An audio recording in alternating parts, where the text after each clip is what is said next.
Conectamos con los telespectadores del tercer canal de Colombia. Hoy nos acompaña Diego Cancino, ex viceministro del Interior de este gobierno, del gobierno del presidente Gustavo Petro, y vamos a abordar un tema que es realmente importante analizarlo en un contexto en el cual el presidente de la República, Gustavo Petro, en las últimas horas hizo un pronunciamiento importante invitando a la ciudadanía a las calles el próximo jueves. Ex viceministro Diego Cancino, gracias por acompañarnos. Bienvenido al tercer canal de Colombia. Daniel, buenos días, buenas tardes, buenas noches, nos ven por todo el mundo, entonces apelo a todas las facetas de la jornada porque sé que en este momento nos está viendo mucha gente en varios horarios y en varios países.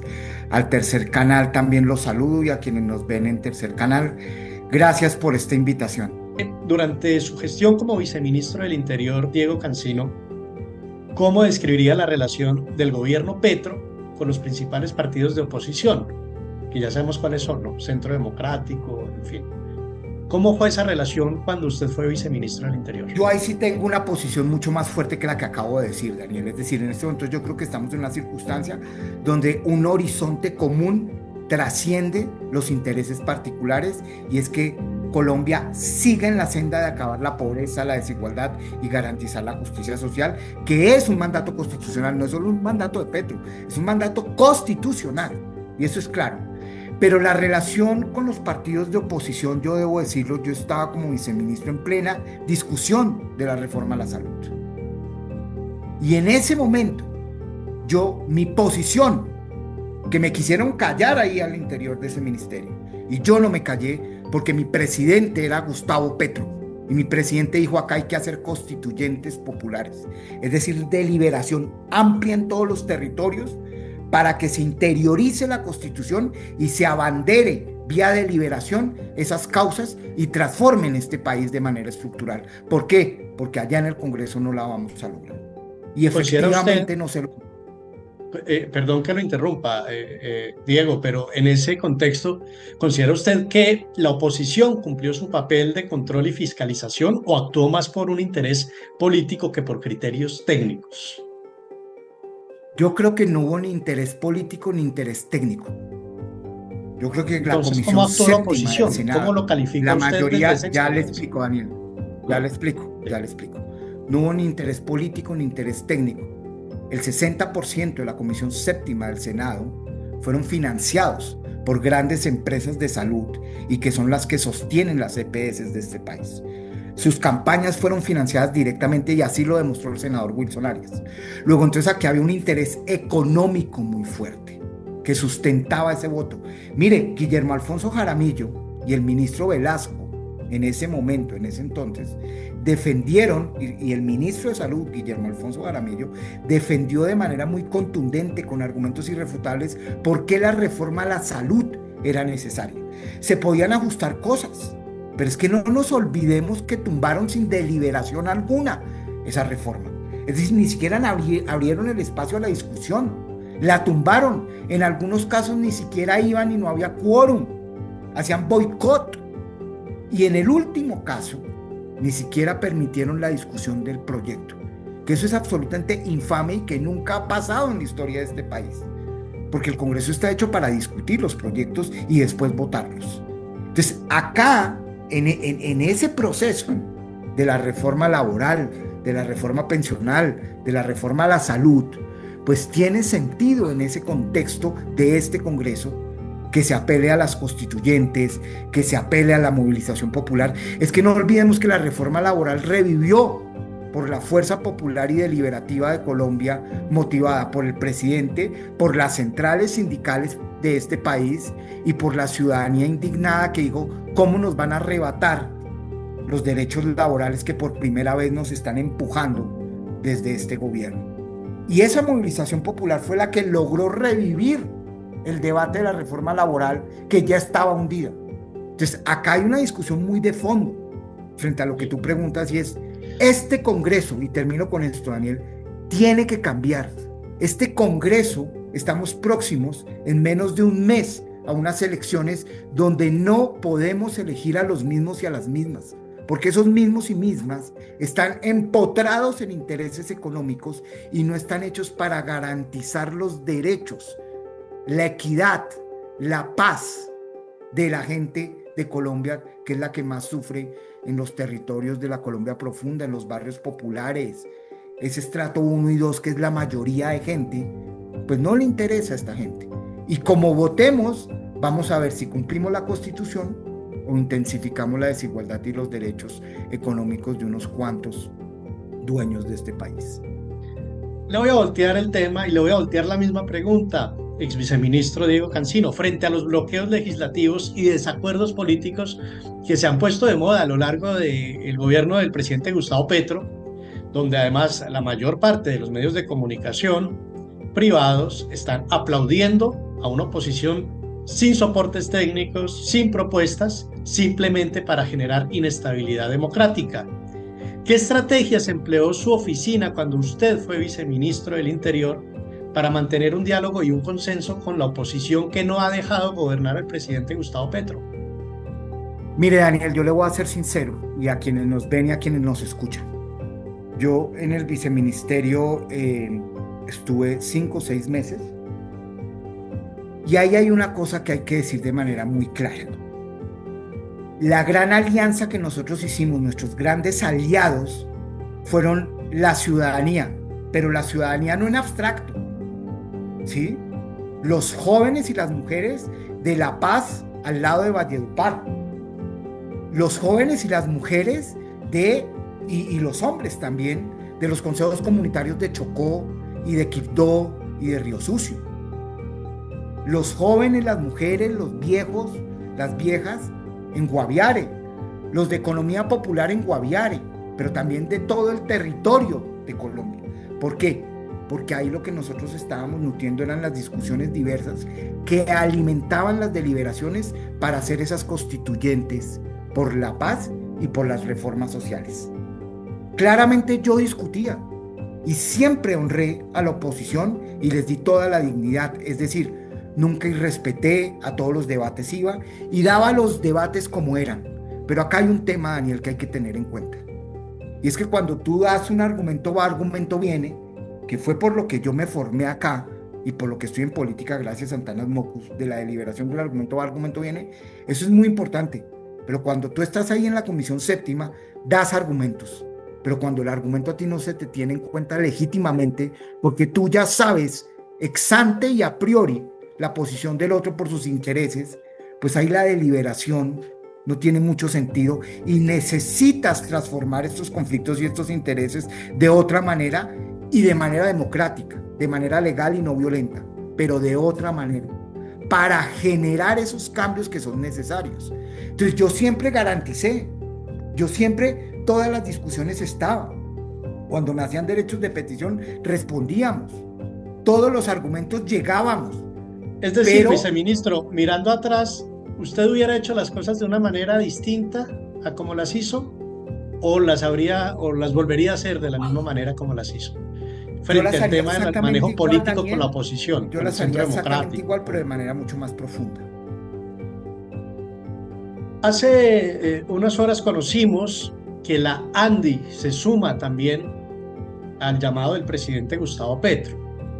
Únicamente de gremios así de peso, FENALCO sigue generando resistencia. El Consejo de Estado ha fallado en contra del aumento del salario mínimo, el aumento que decretó el gobierno del presidente Gustavo Petro, y hoy digamos que hay un pulso entre lo que necesita el país y la manera como, en este caso, el Consejo de Estado no permite que vaya adelante el decreto que ya existía del aumento del salario mínimo en Colombia.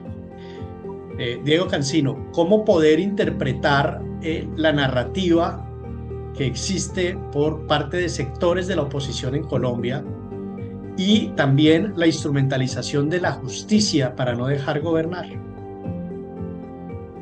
Bueno, pues Daniel, yo quisiera dejar sobre lo que dices 4 mensajes muy claros sobre los últimos sucesos y precisar, sobre todo, aclarar algunos puntos que son cruciales, porque como han digamos, se han desarrollado una serie de eventos muy rápidos y donde, digamos, ha habido una serie de opacidades y confusiones. Yo quisiera aclarar 4 cosas sobre lo que dices. Lo primero, y así lo han dicho todos los jurídicos, así lo han dicho los principales analistas del país, y así lo dejó claro el presidente ayer, anoche, en su alocución presidencial. Hay salario mínimo y no se baja. Ese es el primer mensaje. Es decir, de la orden que da el Consejo de Estado, no se sigue necesariamente que el salario mínimo vaya a bajar, y lo que deja claro el presidente es que el salario mínimo se mantiene y va. Hay una serie de objeciones que ya vamos a analizar del Consejo de Estado y de las Cortes y demás, y ya vamos a analizar.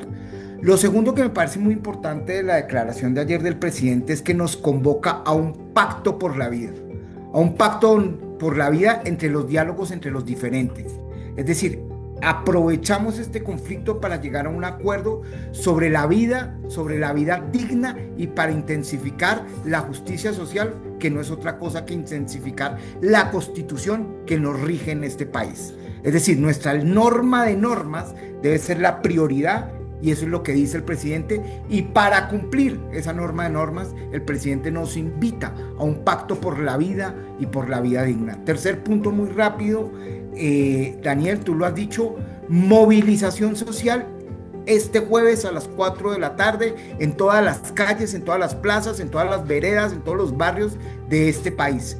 No para ir en contra de la Constitución, no para ir en contra de las Cortes, sino para alimentar vía argumentos, vía sustentación técnica, vía sustentación política y jurídica, pero también vía movilización, para que haya un respaldo frente a este objetivo de intensificar la vida digna y sobre todo el salario vital, sobre todo un mínimo vital, sobre todo que las necesidades básicas de nuestra población sean satisfechas. Y se necesita un respaldo. Se necesita un respaldo jurídico, se necesita un respaldo técnico, se necesita un respaldo político, se necesita un respaldo internacional, pero también se necesita un respaldo popular en las calles.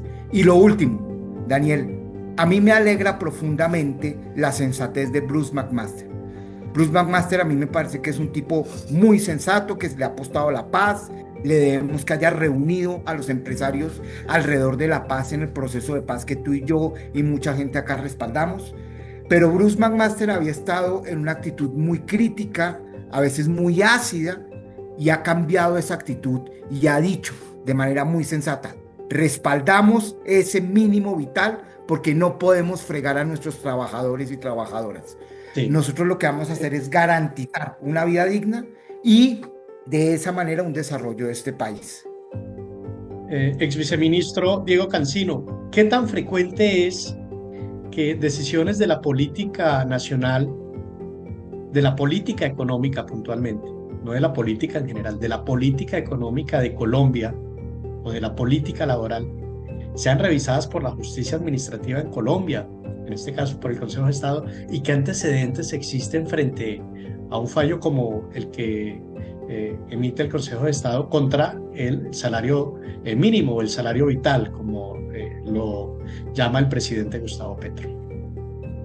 Sí, la discusión no es de poca monta, Daniel, porque acá hay un tema en el marco constitucional y hay una prioridad que nosotros tenemos que tener en cuenta, y quizás ese fallo que el presidente ha dicho lo vamos a cumplir, no vamos a hacer ninguna ilegalidad, lo respetamos, pero hay una serie de críticas que uno puede hacer o de dudas que uno puede hacer en el marco constitucional.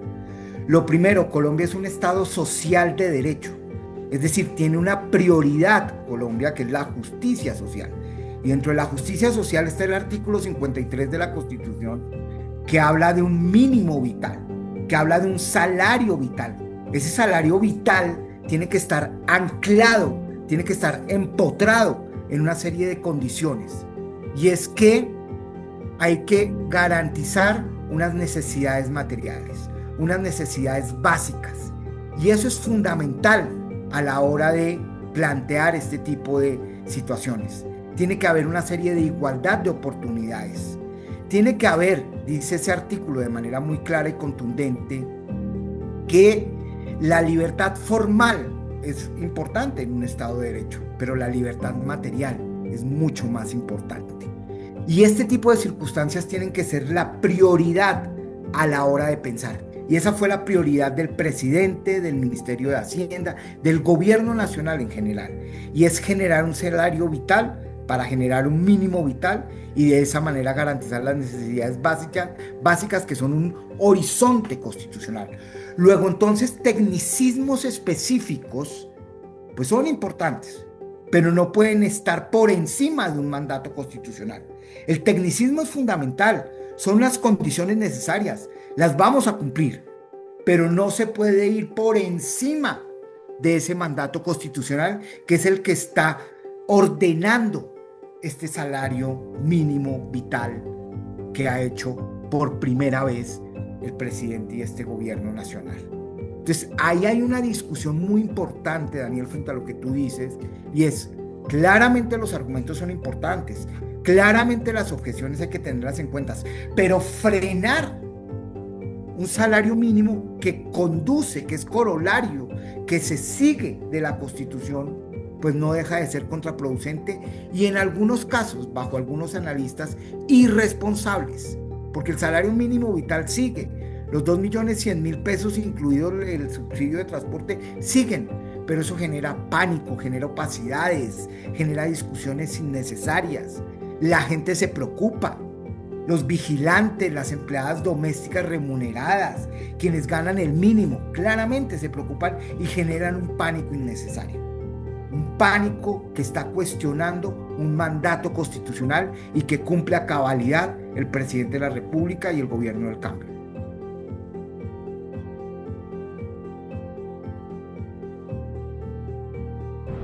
Ayúdanos a seguir con nuestra labor periodística a través de nuestro NECI 310-779-3518. Se está evaluando es que más adelante sí sea para todos. Lo que necesita el país. Pedí que me sacaran de allá. Un agradecimiento a todos por su sintonía aquí en el tercer canal. Métase en la mente de un delincuente, de un ladrón. A una nueva entrega de periodismo sin corrección. Pasión todo locura y estamos muy contentos. De las calles del sur. Digo, la señora, ¿me da un expreso, por favor?